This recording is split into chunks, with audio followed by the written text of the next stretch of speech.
প্রিয় বন্ধুরা, Suvendu Das tutorial YouTube চ্যানেলে সকলকে স্বাগত জানাই। অষ্টম শ্রেণীর মডেল অ্যাক্টিভিটি টাস্ক পার্ট 4 এর বাংলার একেবারে উন্নত মানের নোটস তোমাদের সাথে শেয়ার করব। প্রথম প্রশ্ন কি বলছে, একের দাগে ড্যাশ বিষয়ে পৃথিবীর কোনো জাতি আরব দিকে তুল্য নয়। এখানে সঠিক উত্তর হবে হচ্ছে ঘয়ের দাগ অতিথেয়তা। 1.2 আমার কাছে কিরূপ আচরণ প্রত্যাশা করো, বক্তা হলেন, সঠিক উত্তর হবে সেকেন্ডার খয়ের দাগ। 1.3 পশ্চিম কুদুরুর তরকারি দিয়ে ঠেকুয়া খায়, টেনিদাকে কথা বলেছিল হচ্ছে ক্যাবলা, খয়ের দাগ। 1.4 মাইকেল মধুসূদন দত্ত যেই জাহাজ থেকে তার বন্ধু গৌরদাস বসাককে চিঠি লিখেছিলেন সেটির নাম হচ্ছে, সঠিক উত্তর হবে হচ্ছে সিলন, খয়ের দাগ। এবারে আমরা চলে আসবো 2.1। এখানে প্রশ্ন রয়েছে মান্দাতারাই আমল থেকে চলে আসছে একই রকম কোন প্রসঙ্গে কবি এ কথা বলেছিলেন। এই প্রশ্নের উত্তরে তোমরা লিখবে বিশ্বকবি রবীন্দ্রনাথ ঠাকুর বোঝাপড়া কবিতায় উপরিউক্ত লাইন বোঝাতে চেয়েছেন সুপ্রাচীন কাল থেকেই এমনি রকম হয়ে আসছে। এমনি রকম কথার অর্থ হলো পৃথিবীর কোনো মানুষই সকলের কাছে প্রিয় হয়ে উঠতে পারে না, সকলকে ভালোবাসতে পারে না। যে যেমন অন্যের প্রতারণার শিকার হচ্ছে ঠিক তেমনি সেও অন্য কাউকে প্রতারিত করেছে। তাই ভালো মন্দ যাই হোক যাই থাক সত্যকে মেনে নিতে সহজে। পরের প্রশ্ন রয়েছে 1.2.2 এর দাগে আমা অপেক্ষা আপনাকার ঘোরতর বিপক্ষ আর নাই, বক্তার একথা বলার কারণ কি। উত্তরে তোমরা লিখবে উপরিক্ত বক্তব্যটি নেওয়া হয়েছে ঈশ্বরচন্দ্র বিদ্যাসাগরের লেখা অদ্ভুত অতিথেয়তা থেকে। এখানে বক্তা আরব সেনাপতি মূল সেনাপতিকে একথা বলার কারণ হলো গত রাতে যখন দুই সেনাপতি পরস্পর ও পরস্পরের পূর্বপুরুষের বিক্রম বর্ণনা করেছিল তখন আরব সেনাপতি জানতে পারেন এই আশ্রয়প্রার্থী মূল সেনাপতির নির্দেশেই তার পিতাকে হত্যা করা হয়েছিল। ফলে তিনি প্রতিশোধ গ্রহণের জন্য ইচ্ছা জাগলেও আশ্রয় প্রার্থীকে তিনি আক্রমণ করতে পারে না। তাই পরদিন সকালেই মূল সেনাপতিকে প্রস্থানের উপযুক্ত ব্যবস্থা করে দিয়ে এই কথা বলেছিলেন। পরবর্তী প্রশ্ন 2.3 এর দাগ অ্যান্টিগোলস তোমরা এই ঔদ্ধত্যের জন্য তোমরা আমার সাম্রাজ্য থেকে নির্বাসিত করলাম। অ্যান্টিগোলস কোন ঔদ্ধত্য দেখিয়েছিলেন? দ্বিজেন্দ্রলাল রায়ের লেখা চন্দ্রগুপ্ত নাটকে গ্রিক সম্রাট সেকেন্দারের কাছে অ্যান্টিগোলস যখন গুপ্তচর সন্দেহে চন্দ্রগুপ্তকে নিয়ে আসে তখন কথোপকথনের মাধ্যমে জানা যায় গ্রিক সেনাপতি সেলুকাস সরল বিশ্বাসে চন্দ্রগুপ্তকে যুদ্ধ কৌশল শিক্ষা দিয়েছিলেন, কিন্তু এই নিয়ে সেলুকাস ও অ্যান্টিগোনাসের মধ্যে বিবাদের সৃষ্টি হয়। এমনকি অ্যান্টিগোলস সেলুকাসের ওপর তরবারিও নিক্ষেপ করেছিলেন। আর সব ঘটেছিল সম্রাট সেকেন্দারের সামনেই। তাই সেকেন্দার অ্যান্টিগোনাসের এই কার্যকলাপকে ঔদ্ধত্য বলে মনে করেছিলেন।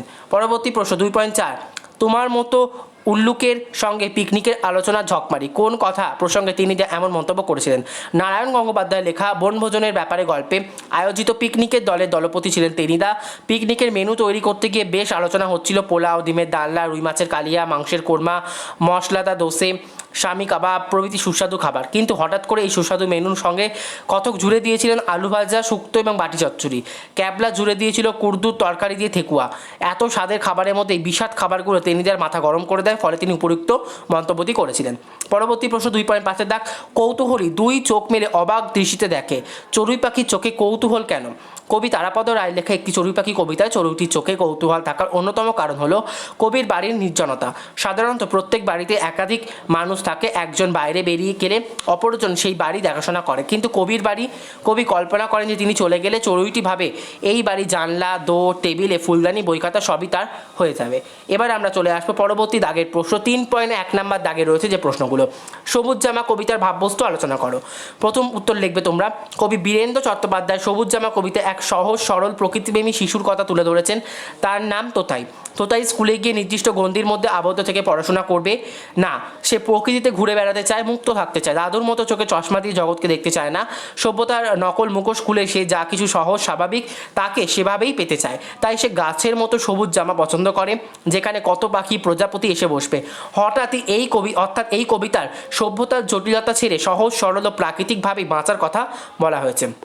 3.2 দাগ বন্ধু রাজনারায়ণ বসুকে লেখা চিঠিতে মাইকেল মধুসূদন দত্ত তার লেখা মেঘনাদবধ কাব্য সম্পর্কে কিরূপ অভিমত ব্যক্ত করেছেন।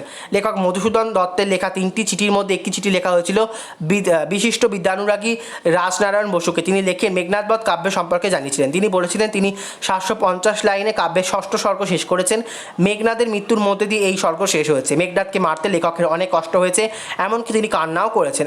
এছাড়া এই কাব্য লেখাতে তাকে অনেক কালিদাসের সঙ্গে তুলনা করেছেন, তিনি তা মেনেও নিয়েছেন।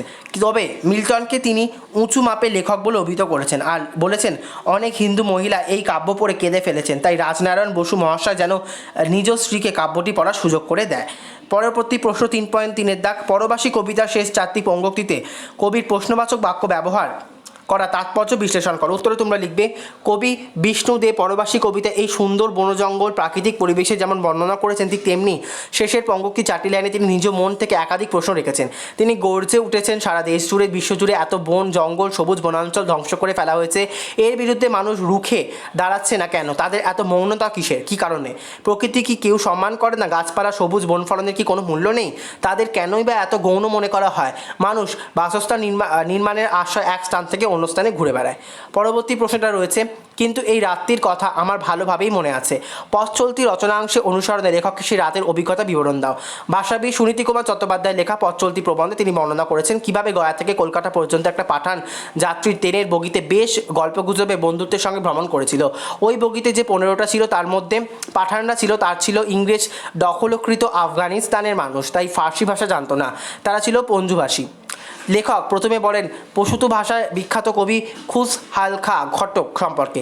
এতে পাঠানরা খুব খুশি হলে এমনকি তাদের মধ্যে একজন তো পশতু ভাষায় গজলও শুরু করেছিলেন। এরপর শুরু হলো আদম খানের দুররানি মোহাম্মতের কিসপা বা গল্প। এভাবে লেখকের চেষ্টাতে দেহাদুন এক্সপ্রেসের সেই থার্ড ক্লাস গাড়িটিতে এক পশুতু সাহিত্যিক গোষ্ঠী বা সম্মেলন শুরু হয়ে গিয়েছিল, আর সেই রঙিন রাতের কথা লেখকের সারা জীবন ধরেই মনে ছিল। এবারে আমরা চলে আসবো 4.1 দাগে রয়েছে দল বিশ্লেষণ করে লেখো। স্টেশন পাশে দলগুলো কিন্তু লেখা রয়েছে, রুদ্রদল, মুখ্যদল, রুদ্রদল। বাগুইহাটি বাগুইআটি লিখে দেবে তোমরা, একই 4টে দল রয়েছে। দর্শন মাত্র দর্শন মাত্র লিখে দেবে তোমরা। ক্ষিপ্ত হস্ত ক্ষিপ রো হস্ত।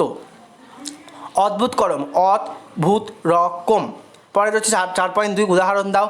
মধ্য স্বরাগম রত্ন গ্রেটার দেন রতন, যুক্ত ব্যঞ্জন ধ্বনির মধ্যে স্বরধ্বনির আগমন, স্বরভক্তি ধর্ম গ্রেটার দেন ধরম, অন্তঃস্বয় শ্রুতি চায়ের চায়ের। তারপর হচ্ছে অন্তঃস্বর লোভ আজি আজ। তোমরা কিন্তু উদাহরণগুলো লিখে দেবে। অন্যান্য স্বরসঙ্গীতি যোগ্য যুগী, যার কর্ম তার সাজে অন্য লোকে লাঠি বাজে। এটা যেটা লিখবে তোমরা, যে কাজে যে পারদর্শী তার পক্ষে সেই কাজ করা সহজ। পরবর্তী প্রশ্ন, নুন আনতে পান্তা ফুরোয়, দারিদ্রের করুণ অবস্থা। তারপর এটা লিখবে হচ্ছে, গেয়যোগী ভিক্ষায় না, অতি কাছের ব্যক্তি নিজ গুণের সম্মান পায় না। 4 দাগ, মারিত গণ্ডা লুটিত ভাণ্ডার, বড় কর্মকাণ্ডের পরিকল্পনা করা। এক হাতে তালি বাজে না, বিবাদে দুপক্ষেরই দোষ থেকেই হয়, বিবাদ দুপক্ষের দোষ থেকেই হয়। তো টোটাল মডেল অ্যাক্টিভিটি টাস্ক তোমাদের অতি তাড়াতাড়ি শেষ করলাম, কারণ ভিডিওটা লেন্দি হয়ে গেলে তোমাদের নেট খরচ বেড়ে যাবে, তাই জন্য। ধন্যবাদ।